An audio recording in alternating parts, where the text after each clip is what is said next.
Welcome to Unleashed at Work and Home, the show dedicated to helping veterinarians, vet techs, dog trainers, shelter and rescue workers, pet sitters, and all the other animal-crazy pet professionals manage their stress and find more joy.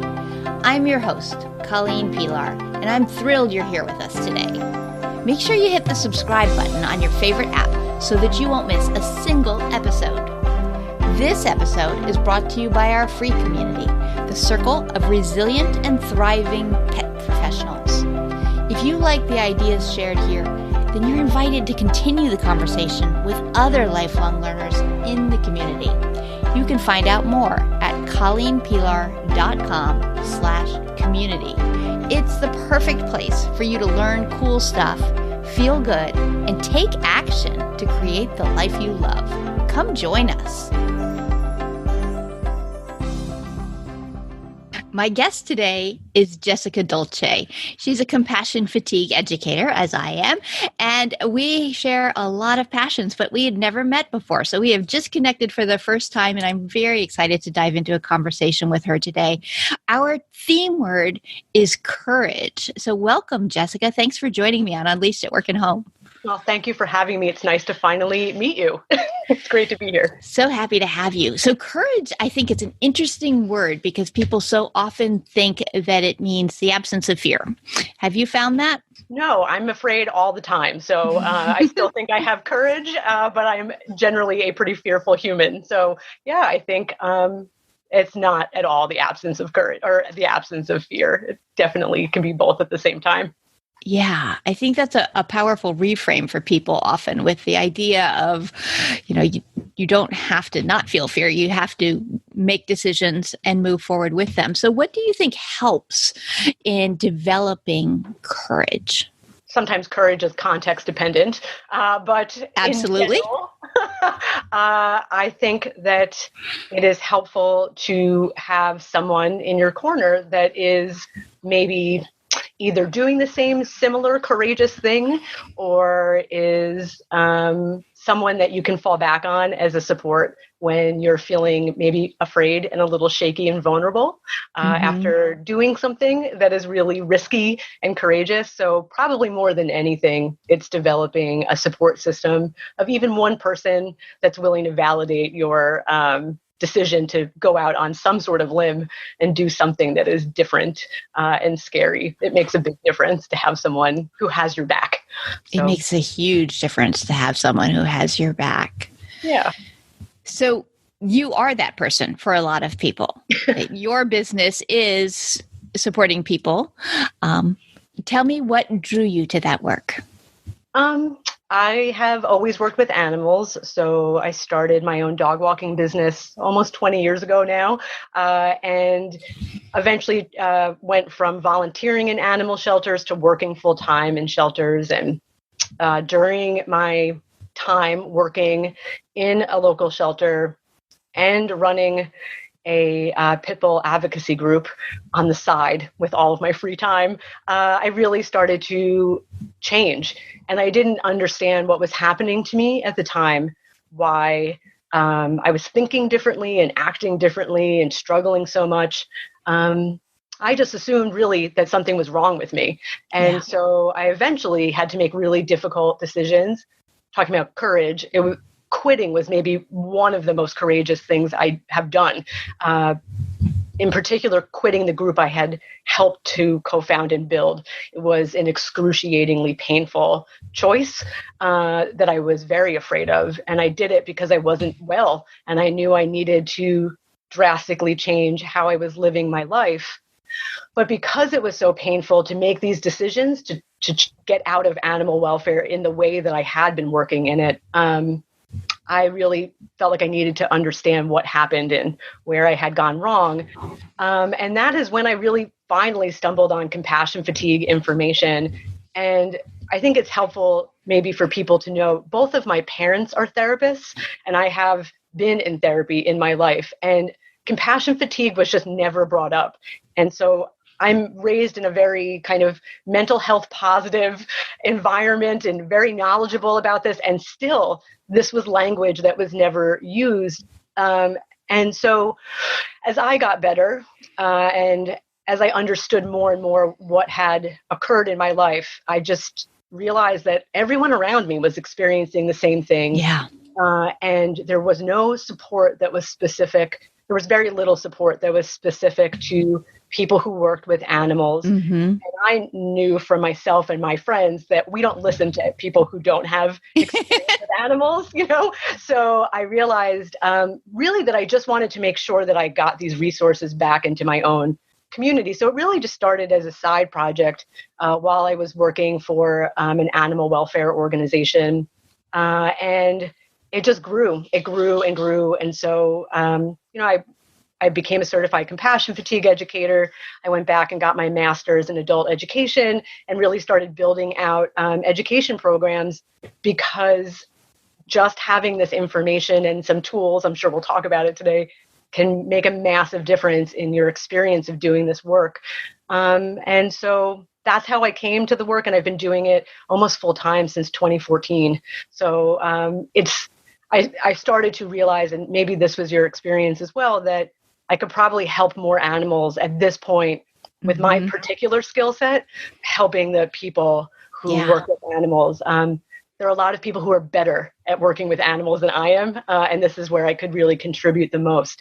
So sometimes it's painful. I think it takes a little courage sometimes to not work with the animals. I almost on a daily basis think to myself, oh, I should be at the shelter cleaning kennels if I really wanted to help. And it takes a little bit of self-talk to remind myself that this is really where I think I can make the biggest impact. So it's really an honor to be in everybody's corner, helping them to have their courage up every day. So, yeah. Yeah. So a question that's been going through my mind as today is, I don't know, March 19th? March 19th? Okay. Yeah. Yes. And we are now doing the coronavirus. And my clients, as I'm sure yours are, have already kind of hit sort of spots of depletion and feeling like they're just running on empty and have been for a long time. And now this. So this is one additional challenge on top of already challenging situations for so many of the people that we care about. What are your best tips for people right now in helping us to feel stronger, more courageous, and more able to face this? There was a conversation I had with one of my groups last night about this being another growth opportunity. Yes. It's and it is. It's everybody that we work with is constantly challenged to grow, to be more courageous, to increase their capacity. And then to have this on top of everything is really, it's a lot. And I do not know anybody who is not struggling with this, and that includes people who are mental health professionals and wellness coaches, people who have tools. A lot of tools are struggling. And so I feel like the first and most important thing to say is anything that you are feeling is okay right now. It's absolutely, you are not expected to be able to know how to handle this with grace right now. If you are stressed out, that is not an indictment of your resiliency or who you are as a person or anything. This is an extraordinary experience for all of us normal humans who are just trying to figure this out as we go. And so in terms of tips, I mean, just to be gentle with yourself and to not judge yourself for whatever you are experiencing right now, to not feel obligated to make this a time where you have to do anything big. So if you are suddenly working less, like if you're a dog trainer, or if there's something where your clients have been canceling or you had to cancel, or you're working in a shelter and they close the doors and so you're home, you don't have to write the great American novel right now. Like you can just relax and take care of yourself and your family. So there's kind of a narrative right now of like, what an exciting time to live out your dream and to have this project that, if that works for you, great. If you just want to sit at home and stare at the sky for a few hours a day, that is okay too. So a lot less judgment, a lot of gentleness. And then, I think in terms of what we can more actively do, and I'm giving a webinar on this tonight, is finding a sense of safety within our bodies. And so really our nervous systems are just jacked right now, and there's no stability, there's no certainty in the world. And so we are almost collectively, globally, this is unprecedented, I think, that we are globally in a fight or flight response. And so if we can do anything to self-regulate, that would probably be the most important thing, because that is like the basics of working with trauma, exposure, and stress, is to find a sense of safety and stability, really starting within yourself. And so that will look different for everybody, but anything from doing grounding exercises, doing orienting yourself to the environment, sometimes breathing, although not deep breathing is not always accessible in these times, but anything that we can do to soothe our nervous system and come out of that sympathetic overdrive that we're all in would be massively helpful. And I don't know that there's much to do beyond that right now, other than every time that we tune into the fact that we're really activated to try to come back to a calmer state, to find some safety within our bodies. And there are a million different somatic practices that can help us with that. And so that's kind of where I'm starting with people right now. And I think that's such a great place to start. I've always been so fascinated about how animal people are very, very aware of all the somatic cues of others. Other animals, other people, other, and not necessarily always so in tune with their own somatic cues. So coming back into your body and recognizing what is going on and how can I shift it is so powerful. It's difficult for a lot of us because of the trauma that we've been exposed to. So for some of us, potentially all of our, and this is not just animal care workers, but for a lot of us, our body hasn't been a safe place. And so that is a place we've really disconnected from. And so there are other ways that we can regulate ourselves without putting a lot of awareness on our body if that doesn't feel safe for us right now. And I think one of the nicest things that we all have access to, even in social isolation, are our animals. And so even just really cuddling with them and touching them can help us almost co-regulate, and we can get a little bit of an oxytocin boost by petting them, and that counteracts some of the stress response. So if it's not comfortable and it doesn't feel safe to place your attention on your body because of the trauma that you've experienced, that's okay. And there are other ways to do it with your environment or with a friend or a pet that can help you get regulated that way. So I don't want anybody to feel pressure to kind of go into their body if that's not safe for them right now. Right. Absolutely. Absolutely. But any sort of way of coming back and recentering and grounding is so powerful and sounds really simplistic and a little bit like, really, is that helpful? Have you experienced that when you talk to people about it? I experience it in my own head. That's my reaction. Every time I teach it, I think, I'm going to get rotten tomatoes thrown at me for this is such a stupid thing to be sharing. But it does work. And what I do know is that when we are stressed out, we forget everything we know about self-care and stress management, myself included. And so often we do know that these things work, but when we get really overwhelmed, we forget about them. And then we think it can't possibly be helpful. I'm in such a state. How could this little thing happen? And so I think it's really important that we keep repeating to people that these things do help. And the way I try to frame it for my students and clients is we're animals too. So, we're just working with our animal body. We're not just a brain or a head in a jar. We are an actual animal. We need to soothe ourselves the way we're soothing animals who are stressed. So trying to kind of remember that we too are animals and we've got to work with our bodies. That's kind of how I usually remind people about it, that it does work. So, yeah. It is very powerful, but it's so funny how it just doesn't feel like we're all waiting for that magic wand, the thing that's so obviously the clear, easy solution. And people say like, reframing your thoughts, getting back in your butt. Don't feel quite the same. There's no green smoothie that's going to make you feel better in all of this. So there's no magic recipe that we can offer, but it is these simple things. I think what's important to remind people is that we often have to do these things multiple times a day. So doing it once and it doesn't work. Right. Fair enough. So doing small things many times a day, it really does have a cumulative effect. And so if you're not seeing results after 10 seconds of this, fair enough. I would encourage you to try it over and over throughout the day and see if by the end of the day, if you are starting to feel more calm and stable. Yeah.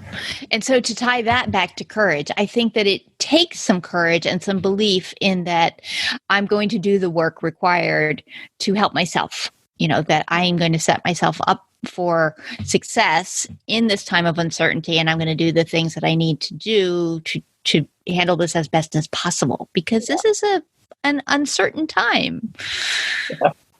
Yeah, we're not big fans of uncertainty. Our nervous systems aren't really, this is not a state that we want to be in for the most part. So we're all struggling, I think, to a certain degree. And yeah, it's going to take some courage. I think honestly, it takes courage to be a human, even on the best days.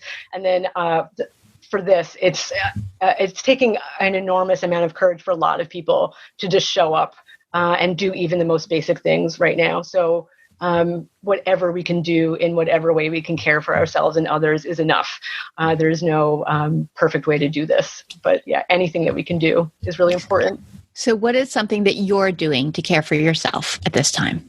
I'm spending a lot of time with my foam roller. I have a massive knot in my shoulder and neck. So when we're really stressed, our muscles are really tense. When we're in sympathetic overdrive, we tend to get really frozen in our neck and our shoulders. Plus, we're all doing these video calls like all day long. So I have been busting out my foam roller and rolling out my back and my neck multiple times a day. And I can tell you that I've had this foam roller forever, and I maybe use it once a month, and I'm now using it multiple times a day to try to soften my muscles so that I send a message to my brain that I don't need to be so activated, but also just because it's painful. So that's just like a simple thing that I'm doing, which both calms my nervous system and is attending to a painful part of my body right now, rather than just kind of sucking it up and maybe taking an Advil at the end of the night. I'm trying to really tend to it all throughout the day so it doesn't become worse and worse and then become a big problem. Also, I cannot get a massage right now because everything has closed. So I'm going to have to figure this out on my own. So a lot of foam rollers, a lot of yoga. If in the morning, I've been limiting my news to about 10 minutes. And then I almost immediately go to the mat and do some yoga. So I know I'm going into fight or flight watching the news. I'm almost immediately hitting the mat. Thank God for yoga with Adrienne. She is always a blessing, but in particular right now, I think she's supporting the universe. So I put on a yoga with Adrienne free video, do 20 minutes of yoga. I just heard about her yesterday. I had not heard of yoga with Adrienne until yesterday. So for you to say it again today, that tells me I need to check out yoga with Adrienne. I've been doing her videos her free videos for maybe 5 years now, and they're amazing. She's so helpful. There's just an endless amount of practices, short and long, that you can do.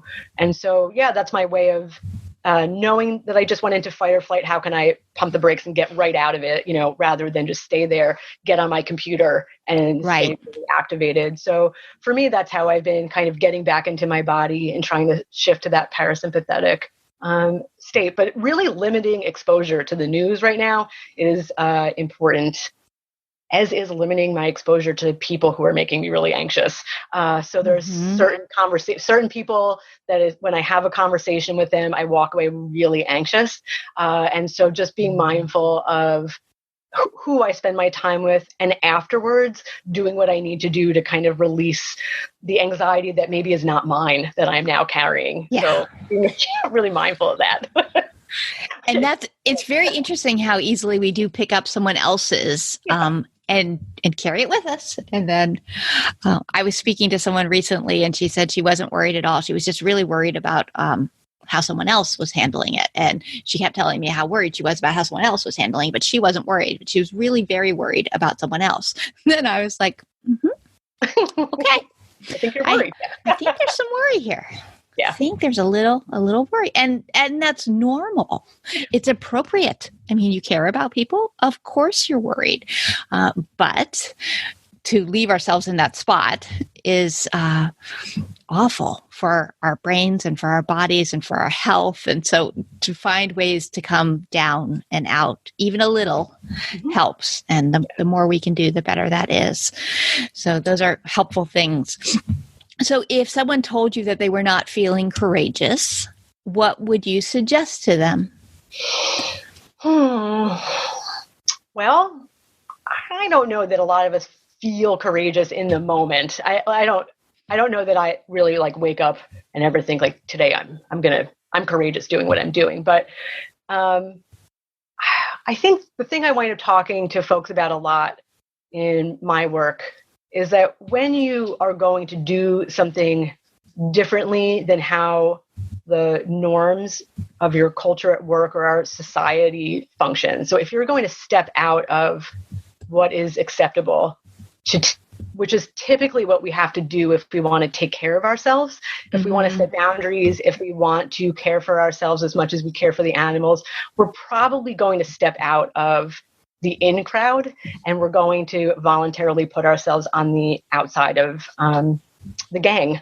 And that is scary. It's really scary to do anything that removes you from the herd. You know, we are social animals. We're safer when we're with others. But in order to be healthy in this world, and particularly in this line of work, you're going to have to be okay with being different. And so that requires, one, that you get comfortable being uncomfortable. And so being able to tolerate discomfort is probably the single most important thing that anybody can learn to do for themselves. And certainly right now, it is the skill that we're all kind of calling on. Be okay with not knowing and being uncomfortable.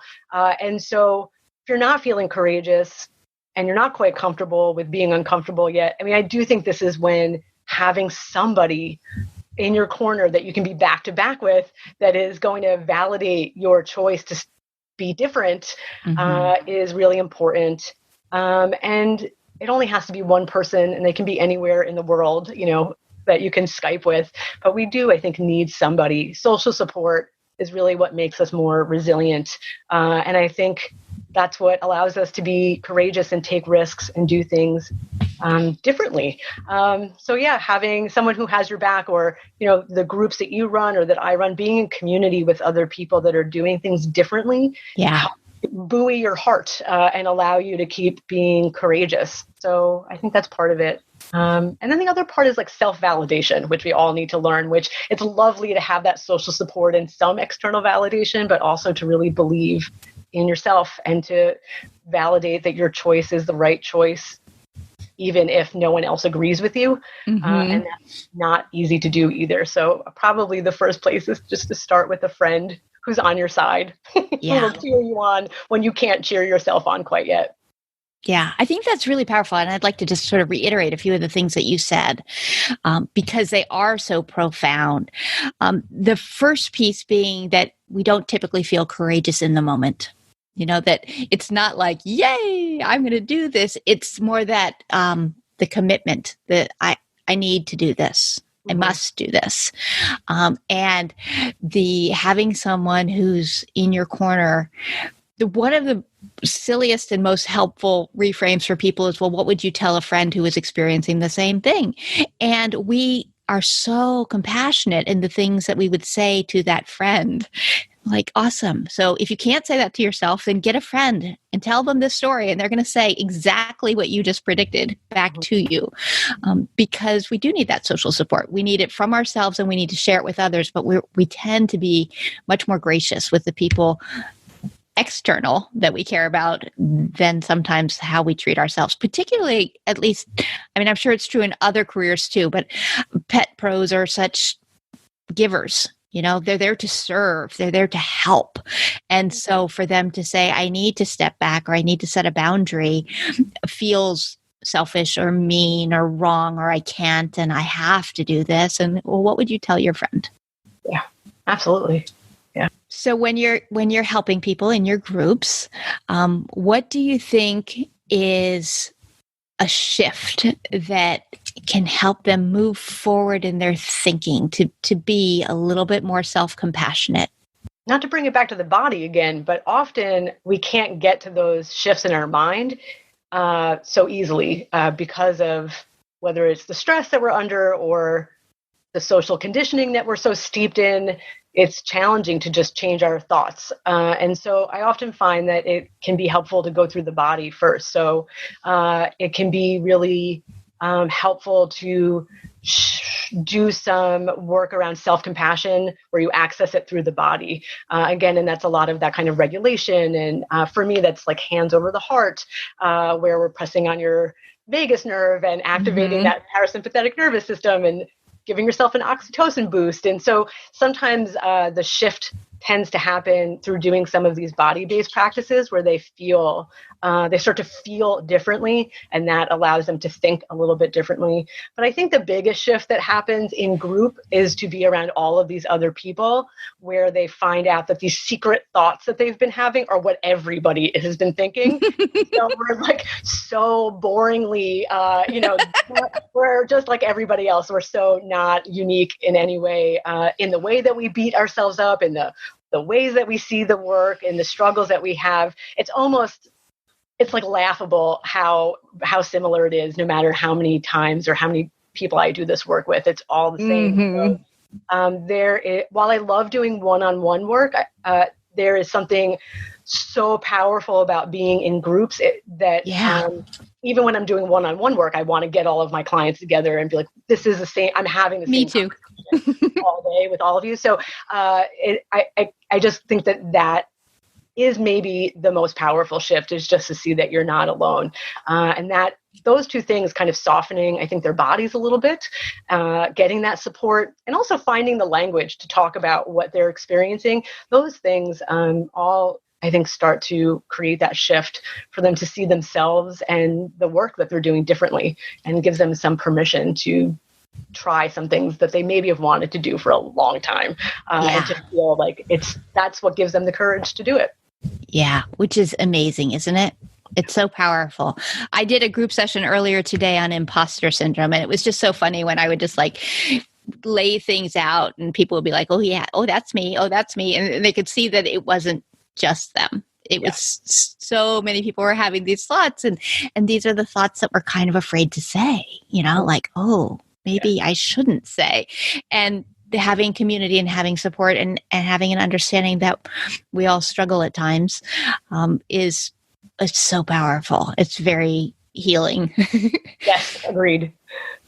And so to bring that a little bit back to coronavirus, we are all in this together, and we are all struggling together, and we are all with good hearts doing what we hope is right to make good decisions. And some people's decisions are different than others, which has created friction among communities. But when we think that everyone is at least attempting to do the best they can under difficult circumstances, that typically helps us to feel a little bit stronger and better. What would your wish for us be with regard to courage during this difficult time? I would wish for all of you just not to judge yourself during this time, that people really are doing the best that they can with what they've got, you included. And so, you, the big you, all of you are doing the best that we can. I'm doing the best that I can with what I've got, and people are going to be doing different things, and that's the best they can do. And so just to be gentle, to not take anything personally during this time, to try to just let things roll off your back a little bit, because every day there's going to be challenges with this. So my wish is just for you to be gentle and not judge yourself.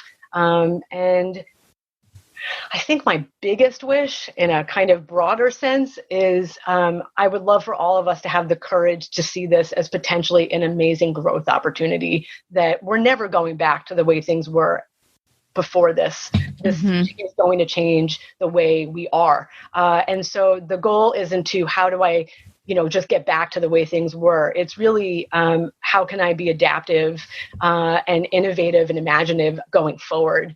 We can dream up a whole new way of being through this. And so there's some really exciting possibilities in this. And so we may not all be in that position where we can broaden our thinking and dream during this time. But if I had a magic wand and my wish was granted, everybody would feel some excitement or anticipation about what kind of world do we want, and will this be a catalyst that helps us create it? So I would just say to anybody that has been wanting to change their life for a long time, but has felt so stuck in their workload or the way their business has always been, if you are forced to shut down right now or things are drastically changing, not to dismiss your stress in any way, but can you also look at this as potentially an opportunity to really change things, to look at this as an opportunity to just completely restructure how you do the work going forward. So that would just be my wish for everybody to see that as a possibility, that this is a chance to do what you felt like you couldn't do because you were in that hustle. And it was so, that engine was just like powering everything. Well, now it might be slowing down and you have a chance to make some changes. So again, no judgment if that's not something that isn't possible right now, but if I had a magic wand, that's what I would wish for everybody, to be able to transform some of the things were stressful in the past into some new opportunities after this for them. Absolutely. I agree completely.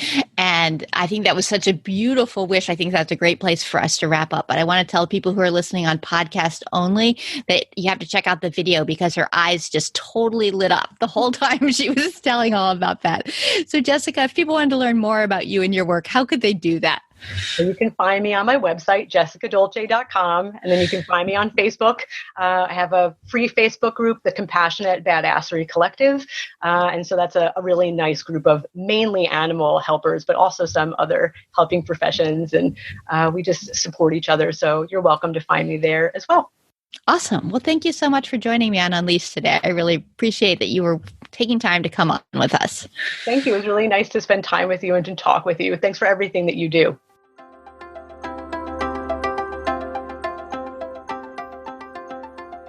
Thanks for listening to Unleashed at Work and Home.